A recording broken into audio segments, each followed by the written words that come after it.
नमस्कार, मधुराज रेसिपी मराठीमध्ये तुम्हा सर्वांचं खूप खूप खूप मनापासून स्वागत। आज आपण मस्त झणझणीत आणि चमचमीत उपवासाची मिसळ कशी बनवायची ते बघतोय। तर सगळ्यात आधी एक चमचाभर साजूक तूप कढईमध्ये गरम करायचं। जनरली काय होतं ना, शेंगदाण्याची आमटी करतात तर्री म्हणून, कट म्हणून, पण आज आपण ट्राय करतो की परफेक्ट जी मटकीची मिसळ, त्याचा जो रंग येतो, त्याचं जे टेक्स्चर येतं, तसंच उपवासाच्या मिसळला येतंय का ते बघूयात। तर यामध्ये जिरं घालूयात। थोडंसं तूप अजून गरम होतंय। जिरं मस्तपैकी फुललं की यामध्ये खडे मसाले घालायचे। दालचिनीचे तुकडे, हिरवी वेलची, लवंगा 3 ते 4 आणि एखाद दुसरं काळं मिरी। आता इथे मसाले तुम्ही तुमच्या आवडीप्रमाणे किंवा रादर प्रत्येक ठिकाणच्या प्रथा वेगळ्या असतात। काही ठिकाणी जिरा नाही खात, काही ठिकाणी खडा मसाला नाही खात, नाही घातलं तरी काही हरकत नाही। आता यामध्ये लाल तिखट घालायचं। हिरवी मिरचीची मिसळ नाही, आपण प्रॉपर लाल तिखटाची करतो। मिक्स करूया। गॅस शक्यतो बारीक करून तिखट घालायचं, नाहीतर तिखट करपू शकतं। त्यामध्ये पाणी घालूयात। मस्त। आता यामध्ये घालायचं आहे शेंगदाण्याचा कूट, भाजलेला शेंगदाण्याचा कूट आहे,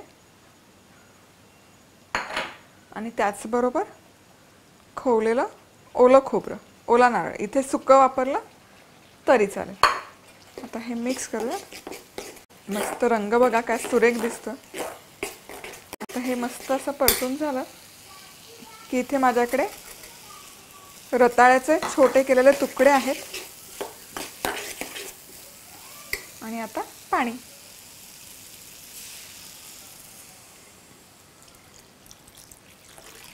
जबरदस्त अफलातून। आता मीठ घालूया, आणि हे रताळं जे घातलंय हे शिजेपर्यंत आपल्याला हा कट मस्त शिजवून घ्यायचा आहे। मधुराज रेसिपी मसाले कॉन्टेस्टमध्ये भाग घेण्यासाठी मसाले अमेझॉनवरून ऑर्डर करा। मसाले कसे ऑर्डर करायचे याची लिंक खाली डिस्क्रिप्शन बॉक्समध्ये दिली आहे। मसाले ऑर्डर केले की ऑर्डर नंबर madhurajrecipe@gmail.com वर कळवा आणि जिंका भरघोस बक्षिसं। चला तर बा, इथे आपला रस्सा, उपवासाच्या मिसळचा रस्सा कट बनवून तयार आहे। जबरदस्त दिसतोय। आता हे बघूयात। येस, हे जे आपण यामध्ये रताळा घातलाय हे पण छान शिजलंय। रताळ्याच्या ऐवजी तुम्ही इथे बटाट्याच्या छोट्या छोट्या फोडी घालू शकता। पण आता मिसळ कशी सर्व करायची ते बघूयात। आता सर्व कशी करायची। येस, तर सगळ्यात आधी आपण खाली हे जे स्वीट पोटॅटो आहे त्याचा लेयर घालूयात। हा लेयर घालून झाला की यामध्ये उपवासाचा जो चिवडा येतो तो घालायचा, फरसाण म्हणून, भन्नाट, आणि अर्थातच आता तर्री आणि बारीक शेव। ही आलू भुजी आहे, उपवासाला चालते ती। आणि हवं तर थोडंसं खोवलेलं खोबरं, कलर कॉन्ट्रास्ट छान दिसतात म्हणून,